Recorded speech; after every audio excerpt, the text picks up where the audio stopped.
Pinupuri ka namin, O Diyos, Ama, Anak, at Espiritu Santo.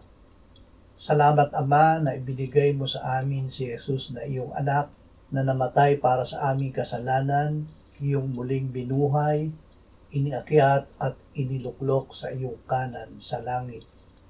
Salamat na ibinigay mo sa amin ang iyong banal na Espiritu at sa pamamagitan niya ay ibinuhos mo ang iyong pag-ibig sa aming puso. Ama, kahit na ang aming mga kasalanan ay matingkad na pula, ito ay iyong nilinis at pinaputi gaya ng niyebe sa pamamagitan ng dugo ng iyong anak. Salamat na kami na nasa iyong liwanag ay nililinis ng dugo ni Jesus sa lahat ng aming kasalanan. Amen.